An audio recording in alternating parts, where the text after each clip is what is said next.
qaybo ka mid ah xulka gobolka Sool isla markaana ku ciyaarayay magaca gobolka Sool ee kaga qayb galay tartanka ciyaaraha gobolada Somaliland oo ku sugan magaalada Hargeysa gaar ahaan hoteelka ka deganayeen magaalada Hargeysa ayaa warbaahinta la hadlay iyagoona ka hadlay arrimo badan oo ka dhex jiray waqti xulka gobolka Sool waxay eedeymo kala duwan u soo jeediyeen isku duwaha wasaaradda ciyaaraha gobolka Sool waxay sidoo kale ay ka hadleen dhanka kale waxayna daboolka ka qaadeen tuhun maalmihii ugu dambeeyay isla dhexmariyeen taageerayaasha iyo waliba shacabka gobolka Sool oo ku saabsanayd guuldaradii ka raacday xulka gobolka Sool ciyaarta la ciyaareen gobolka Daadmareed dhanka kale waxay ka hadleen isla markaana daboolka ka qaadeen halka uu maray dhaqaalihiisa iska soo ururiyeen ganacsatada gobolka Sool ee lagu soo bixiyay xulka gobolka Sool sidoo kale waliba dhaqaalihii loogu talagalay inay ku noqdaan xulka gobolka Sool oo laga ururiyay mas'uuliyiinta ka soo jeeda gobolka Sool ee Somaliland xilka ka hayeen isku duwaha ku eedeeyeen dhammaanba inuu lunsaday dhaqaalahaasi isla markaana uu ku maamushay dana gaar ah isagu lahaa dana shakhsiyeed waa siday hadalka u dhigeen ciyaartoy ka tirsan ciyaaryahanadii matalayay xulka gobolka Sool oo ku sugan Hargeysa waxaanu ka cabanaynaa oo cabashadeedu maanta taayana halkan u nimi inaanu ku hadalno khaladaad iyo gafaf lagu sameeyay ciyaartoydii xulka gobolka Sool iyo la xajeclo kala la xajeclaystay xulkii qaarna la ambabixiyay qaarna ay ku sugan yihiin guriga ay markii hore kaga sugnaayeen magaalada Hargeysa xulkii in baa tagtay annagoo halkan joogna oo u diyaar garoonay inaanu ambabaxno waxa noo yimi maamulkii wasaaradda dhalinyarada ciyaaraha ee u xil saarnaa xulka gobolka Sool u xil saarnaa na soo wacay bas baan idin soo diranay baska fuula waxba naloma sheegin wadan babaxaysan lama odhan annagoo maalintii oo dhan halka ku sugnayn bahadaha ayoo kale Maghrib la yiri gaarigaas la fuulaya wala tagaya annagoon ogeyn annagoo transportation la siin annagoo aan babixin la siin annagoo ogeyn in xulka markii hore oo xagga ka soo baxayeen ganacsatada gobolka Sool lacagaha ay ururiyeen aan lagu fangareyn dad dana gaar laga leeyahay lagu fangareeyay markii aanu halkan nimin aan babixi dambe magaalada laga ururiyay madaxdeedii laga ururiyay wasiiradii gobolka u dhashay iyo ganacsatada gobolka u dhashay laga ururiyay dana gaar oo kala lagu qabsaday dad gaar oo dhil la soo galay oo lagu soo kireystay baa loo isticmaalay lacagtii annaguna maalintii toddobaad aan ku sugannahay gurigan Hargeysa kaga deganayn cid noo timin ma jirto maanta hadalkan waxaan ugu kalifay maanu jeclay inaan hadalno ama aanu ka hadalno hawlo noocaas laakiin waxaan ugu kalifay markii maanta uu isduwihii inuu watay noo qaabilsanaa uu maanta airportka Hargeysa oo ka fuulay diyaarad baan ugu kaliftay inaan halkan ka hadalno xulka gobolka Sool cidii danaynaysa cidii la xajeclo kale de way aragtaa hawsha soo socoto bartayda baan ku sugannahay cid kasta oo qosayso oo madaxdii oo wasiiradii oo ugu horeeyay Cabdiwaaxid oo ilaa 2010 intaan ku garaasaday hawlaha gobolka ku dhex jiray wax ka qabanayay in oo hawshan soo faragashtaan wasaaradda dhalinyarada iyo ciyaaraha Somaliland wasiir boos aad iyo aad u mahadsan bardheeligii isagu noogu talagalay iyo wixii qarashka noogu talagalay si wacan bay noo soo gaadhayeen aad iyo aad buu u mahadsan yahay baasha lacagteedina ku soo baashaaro lacagteedii aad sababo ku tunto deebuutiga annagiina waad aragtaan gurigan deganay waanu qarinay waxaanu isniri bal xaqii sare la kora oo astura waxa yaala Ilaahay baa yaabin keenaya marka koowaad halkan waxaan ka bogaadinayaa wasaaradda ciyaaraha dhalinyarada jamhuuriyadda Somaliland koobkii ay qabatay 14 gobol ay u qabatay sida ay munaasabada ay ugu qabatay iyo sida ay ugu tala gashay inuu u dhamaaday taasi horta wax Ilaahay lagu mahadiyo oo waa guul laakiin annagu maanta halkan waxaan u soo istaagnay oo aanu ka cabanaynaa ma aha wasaaradda dhalinyarada ciyaaraha guud ee Somaliland waxaanu ka cabanaynaa wasaaradda ciyaaraha dhalinyarada gobolka Sool oo soo magacaabay wasiir boos mire taasna wax badan oo qarsoonaaba waxaan u soo istaagnay maanta halkan inaanu ka sheegno kadib markii isduwihii gobolka Sool iyo sport kamid ah ay u ambabaxeen wadanka Itoobiya gaar ahaan dalka Addis Ababa xaalada dadka ay wada og yihiin ay wada ogsoon yihiin cid walba ay ka dheregsan tahay annaguna halkan aan ku sugnayn muddo isbuuca iyadoo la musuqmaasuqay qarashkayagii iyadoo la musuqmaasuqay lixjecladii isboortigii iyadoo la musuqmaasuqay dhan kastaba dhalinyartii isboortiga laga baalkeeyay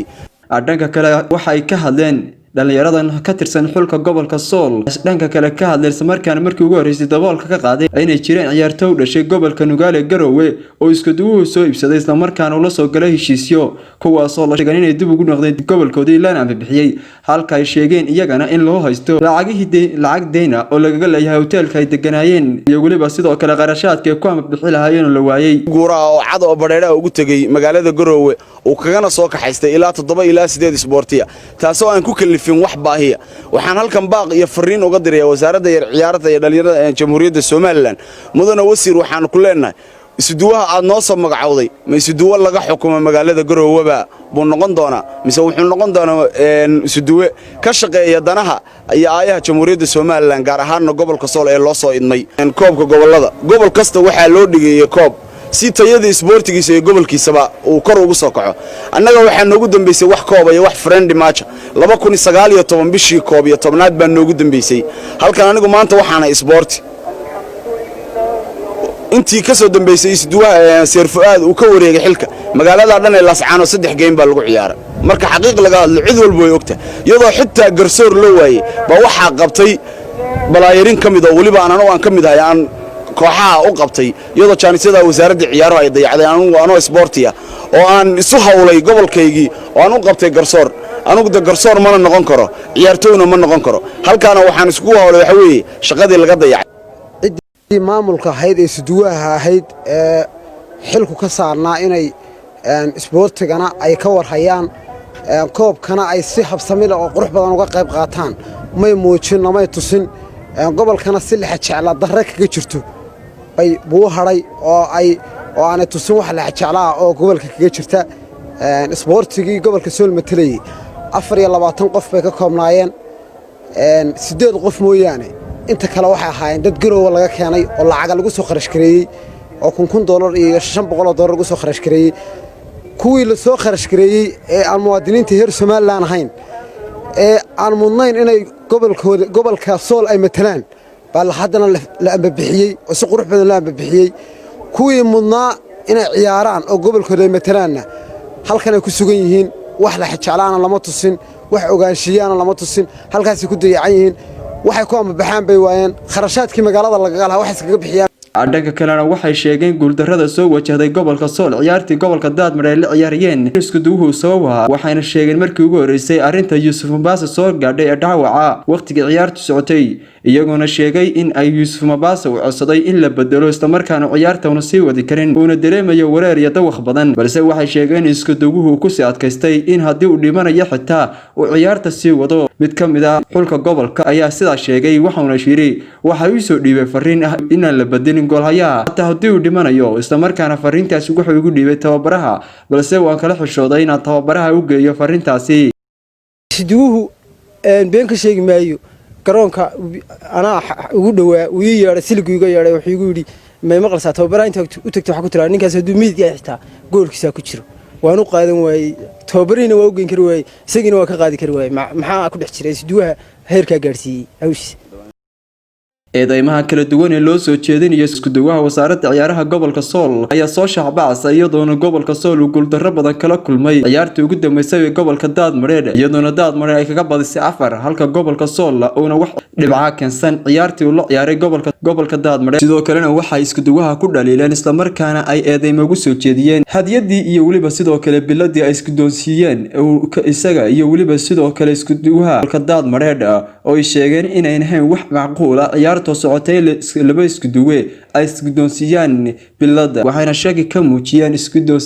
doonsiiyeen labada isku duwe bilada garoonka dhexdiisana isduwihii Daadmare iyo isduwihii gobolka Sool adduunka ciyaaraha weyn daawana marka ciyaar la bilaabayo wala isku doonsiin karaa bilado marka dhamaatana wala isku doonsiin karaa laakiin half time adduunka kama dhicin in bilad ama wax la isku doonsiiyo waa waxba ku dhex jira meesha garmaantii lagu kala bedesho half time-ka colaadii baa socota soo maaha dee bilow iyo dhamaad labadaba waa la soo hambaliyan karaa laakiin ciyaar gudaheed dee cid hambaliye kala qaadatay weli maana arag waa wax nagu cusub isagaana ka jawaabay wuxuu ciyaarta half time-kii ugu hambaliyay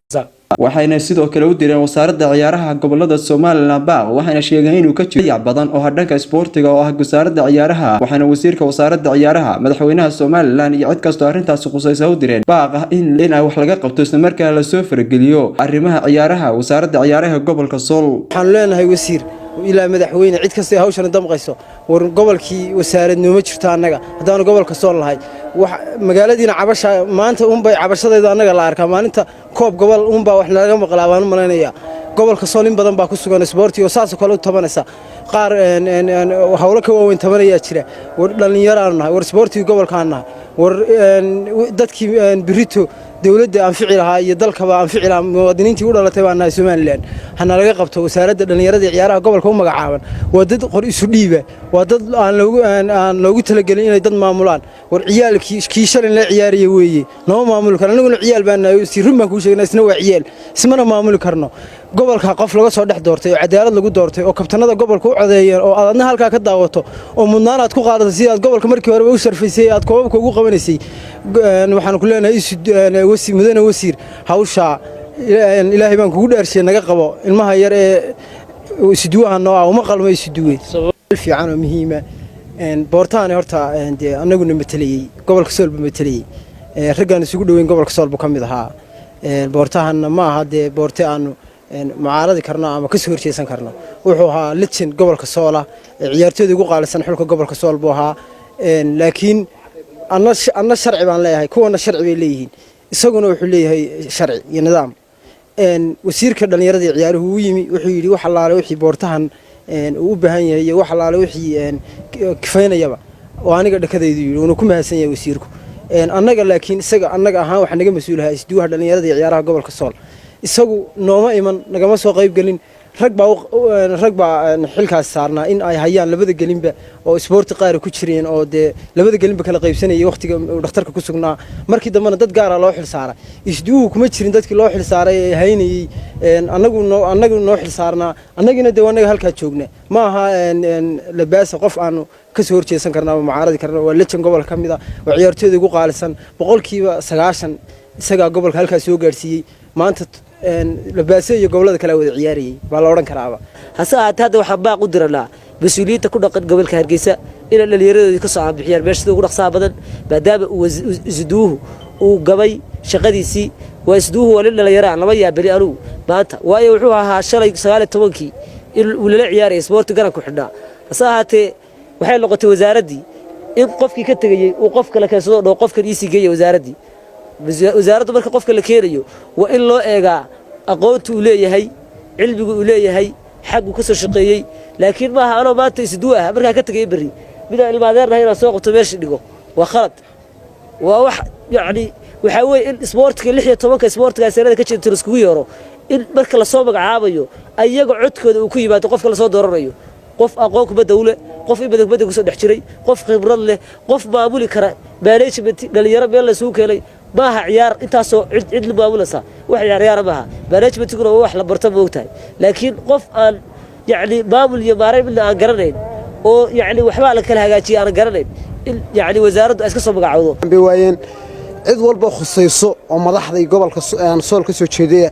hadduu yahay gudoomiyaha baarlamaanka Jamhuuriyadda Soomaaliland Mudane Baashe iyo hadday tahay wasiirka warfaafinta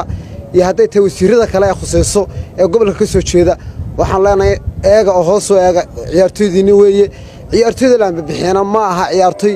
laascaanood u dhashay oo ciyaartooy garowga ka yimi oo Puntland haddana ka qayb qaadanaya goboladoodii ciyaarahooda ka qayb qaadanaya danaynna u hayay ma aha gobolka Sool kuwana danayn iyo in la hoos loo eegayo in imka la bixiyo mudan isduuhuna ku fashilmay in uu dhalinyaradiisa iyo gobolkiisa meel ka soo saaro iskuduwaha wasaaradda ciyaaraha gobolka Sool ayaa maalmo ka hor ka ambabaxay garoonka diyaaradaha magaalada Hargeysa isagoona qaaday isla markaana raac Yuusuf Mabad oo xaalad caafimaad loogu qaaday dalka Itoobiya gaar ahaan caasimadda dalka Itoobiya Addis Ababa waxaana soo baxaya fashil badan xulka gobolka Sool ayaa ka daba tagay isla markaana la fashil noqonaya fashilkii soo wajahay gobolka Togdheer iyo waliba sidoo kale gobolka Saraar oo goornay baha goboladii ciyaaraha ku hadhay xulka gobolka Sool oo dardartii koobaad ee ciyaaraha ee xulalka la ciyaaraan gobolka Gabiley iyo waliba sidoo kale gobolka Togdheer la soo galay ciyaar wanaag isku duubnaan iyo sidoo kale ahaana xulkii baraha bulshada qabsaday gaar ahaan goolhayahooda Yuusuf Mabasa oo ah goolhayihii aan laga dhalin isla markaana shabaqo goolkiisa ayna booqan kubaddu